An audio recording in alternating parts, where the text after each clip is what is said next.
UP सरकार में मंत्री संजय निषाद जी हमारे साथ हैं। संजय जी, आज आपने पार्टी कार्यकर्ताओं से मुलाकात की है, तमाम पार्टी पदाधिकारियों से बातचीत भी की है, और किस वजह से मेरठ आना हुआ? अभी मेरठ मंडल के और सहारनपुर मंडल और बरेली मंडल, मुरादाबाद मंडल और आगरा मंडल के सभी प्रमुख कार्यकर्ता जो हमारी कोर कमेटी है उसके साथ बैठक है और आगामी रणनीतियों पर चर्चा है। और चूँकि 30 तारीख को हमारा एक राष्ट्रीय अधिवेशन है, उस राष्ट्रीय अधिवेशन में चूँकि परमिशन नहीं मिला दिल्ली का, उसको किस रूप से आगे इनको हम फिर क्या जिम्मेदारी सौंपें, क्योंकि राष्ट्रीय कमेटी को फिर से दुरुस्त करना आवश्यक है। फिर उत्तर प्रदेश कमेटी को, महिला और सभी कमेटियों को दुरुस्त करके धरातल पर पहुंचना है।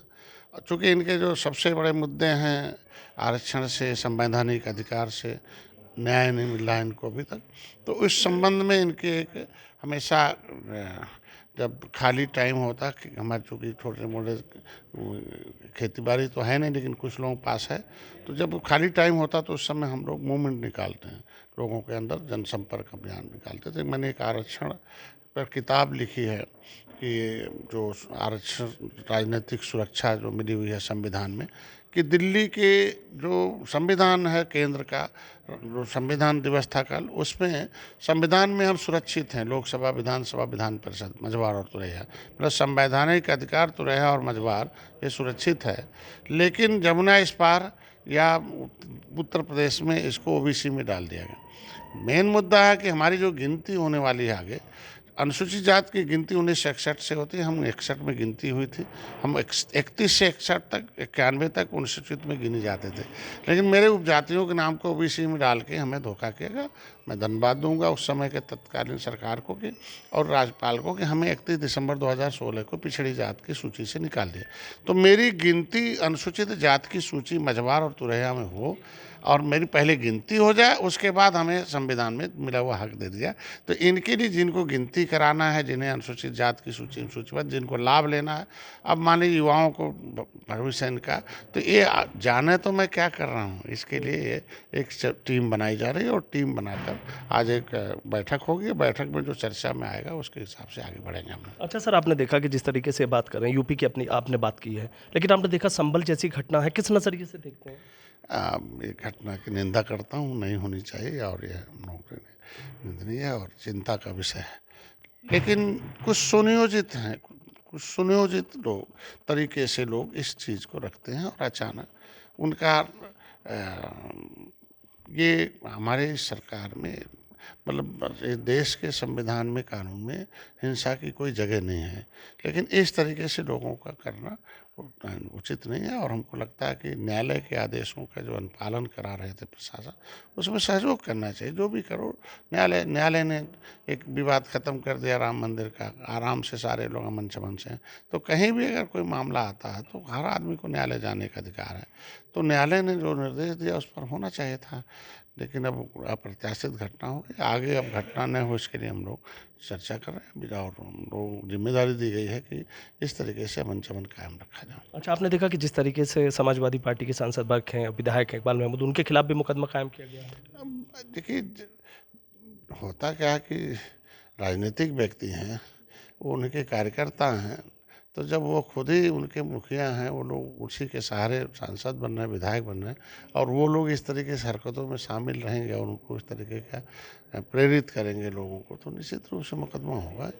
अब मुकदमा तो जांच का विषय होता है, मुकदमा तो हो ही जाता, बाद में जांच का विषय होता है, जो दोषी होगा उस पर कार्रवाई होगी। कौन लगता है इसके पीछे? क्या सुनियोजित थी ये माँ? देखो, होता क्या है कि लोग अब मुस्लिम भी हम लोग की तरफ आ रहे धीरे धीरे। अब उनको लगता है धीरे धीरे अगर मुसलमान खसक गए तो फिर हमारी राजनीति कहाँ से होगी, क्योंकि अब मुसलमान अनाज हमसे पा रहा, मकान हमसे पा रहा, इलाज हमसे पा रहा, सुरक्षा हमसे पा रहा और सम्मान की ज़िंदगी जी रहा है।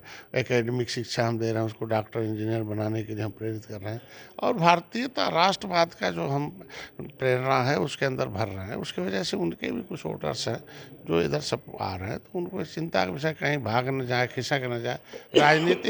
राजनीतिक धरातल खिसकने का बल है कि उसकी वजह से ये लोग कुछ नेता हैं जिनके एक विशेष वर्ग के वोटों पर राजनीति करते हैं, उसको चिंता का है, इसीलिए वो सब घटनाएं घटाते हैं।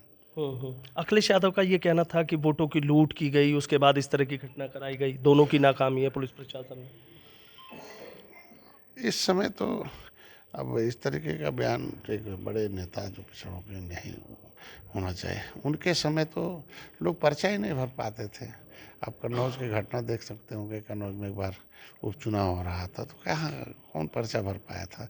जो पर्चा भरने गए थे इस पार्टी के लोगों ने किस तरीके से आज तो कम से कम उनके तो आवाज़ सदन में उठी है। आज कम से कम लोग पर्चा भरते चुनाव लड़ते हैं। चुनौती है लोगों को।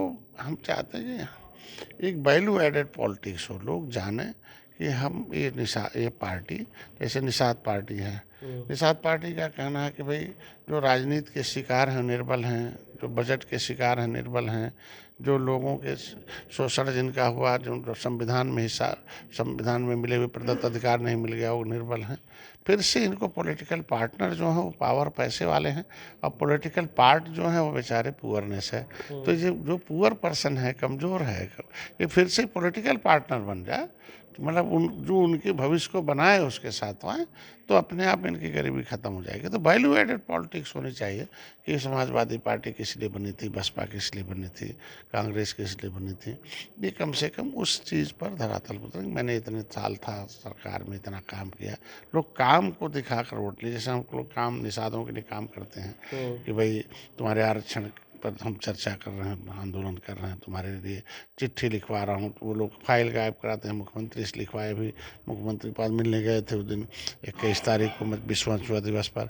हमने कहा मछुआरों के लिए आप फिर से लिखिए सरकार को। आपने एक बार लिखा तो आरजीआई ने लिखा कि नहीं केवट मल्ला तो रहा ये जो है अनुसूचित सूची में है, एक बार फिर लिखिए। जो सामाजिक न्याय मंत्रालय को लिखा, तो इस तरीके से इनके लिए मछुआ कल्याण कोष की स्थापना किया।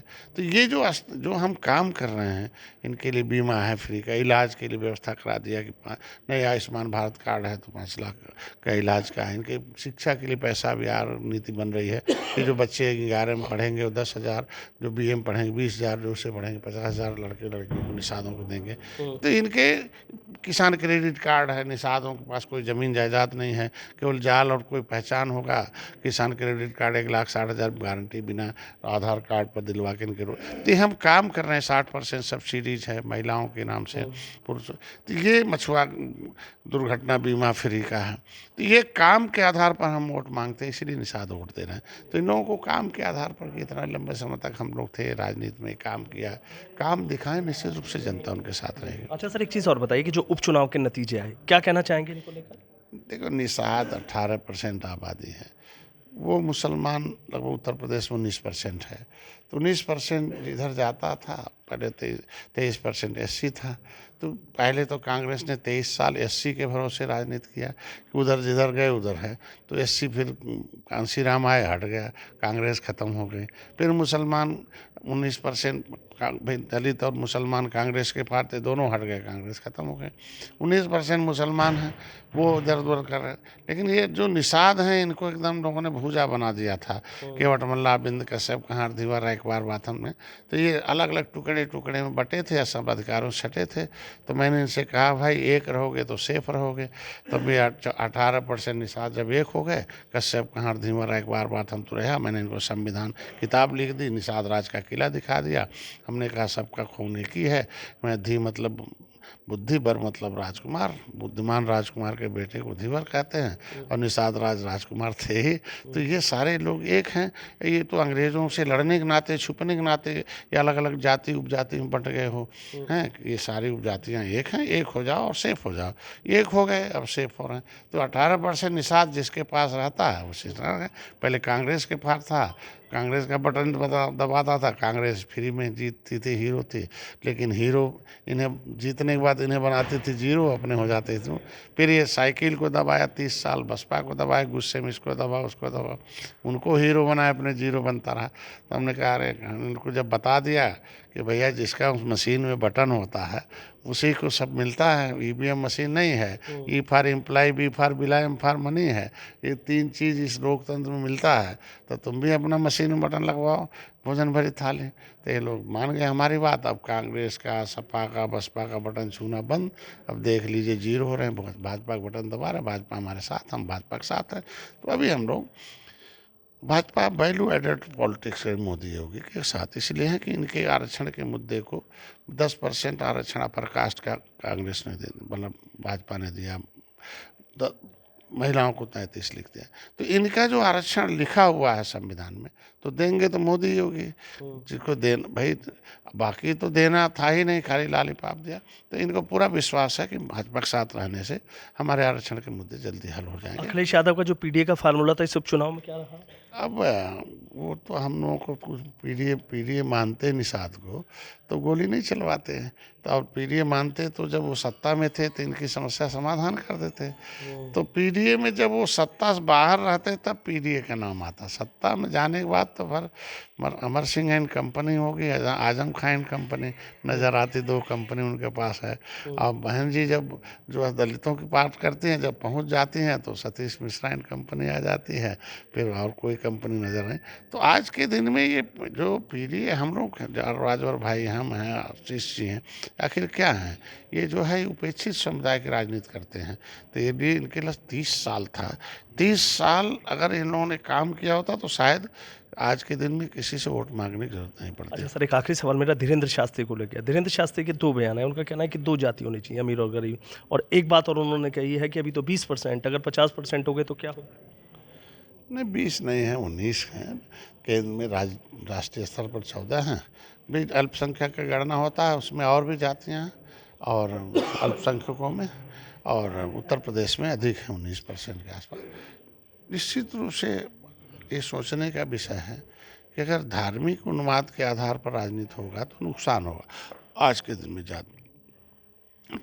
आज के दिन में जो जातियाँ उपेक्षित हैं, आज के दिन में उन जातियों को अगर सम्मान मिलता रहे, उनके हक हिस्से मिलते रहें, उन्हें सम्मान, सुरक्षा, समृद्धि मिलती रहे सबके बराबर, उन्हें राजनीतिक भागीदारी मिलती रहे, तो निश्चित रूप से ये 19% वोट की बात छोड़ दीजिए, हम 18 हम ही हैं, अभी और भी जातियाँ सब एकजुट होती रहेंगी, और इतना नहीं है कि वो हम लोगों से ज़्यादा हो जाएंगे।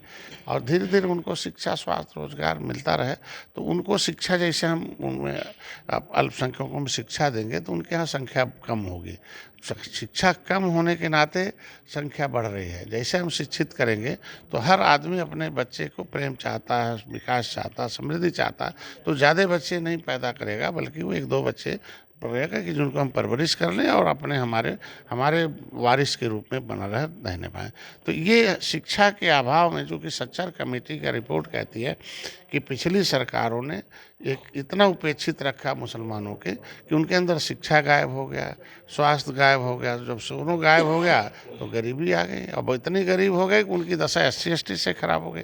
तो उनके अंदर फिर हम लोग एकेडमिक शिक्षा ला रहे हैं कि हम लोगों को इस तरह से नहीं, एकेडमिक शिक्षा देकर उनको स्वास्थ्य, शिक्षा, रोजगार देकर फिर उनको विकास की मुख्यधारा में लाया जाएगा, तो संख्या उनकी घटेगी और उनके अंदर जो जहर है वो खत्म हो जाएगा, राष्ट्रवाद आ जाएगा। अच्छा, आखिरी सवाल ये है कि सर, जैसे अखिलेश यादव, राहुल गांधी, एक था ये था कि यूपी उपचुनाव में दोनों साथ आएंगे, लेकिन आपने देखा कि जो राहुल गांधी ने दूरी बनाई रखी। क्या रहा इस चुनाव में, दोनों नजर नहीं आए?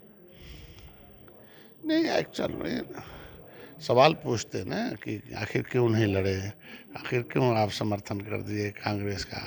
जब पूछा जाता ना कि आप लोग एक हुए थे कश्मीर में, हैं, अलगाववादी ताकतों के साथ थे, मिल के लड़ गए, अब कश्मीर में अलगाव लाएंगे या एकता लाएंगे, तो ये सवालों से बचने के लिए हमको लगता नहीं है। और लोग, उत्तर प्रदेश में एक विशेष वर्ग है, वो उत्तर प्रदेश में अस्थिरता लाता है। तो अस्थिरता लाने, मतलब हमेशा यहाँ अस्थिरता आता है, तो उनके दिमाग में हो कि क्वेश्चन होगा तो हमें लेना पड़ेगा। तो इसीलिए अगर कांग्रेस ने सपोर्ट किया उत्तर प्रदेश में सपा को, तो हमें भी उत्तर प्रदेश में भाजपा को सपोर्ट करना पड़ा। ठीक है, बहुत बहुत शुक्रिया। तो देखिए, मंत्री संजय निषाद जी हैं, किस तरीके से उन्होंने अखिलेश यादव की बात हो, समाजवादी पार्टी की बात हो, राहुल गांधी की बात हो, तंज भी कसे और सीधा कह रहे हैं कि अब जो निषाद समाज है वो बीजेपी का बटन दबा रहा है, इसलिए बीजेपी आगे की तरफ जा रही है।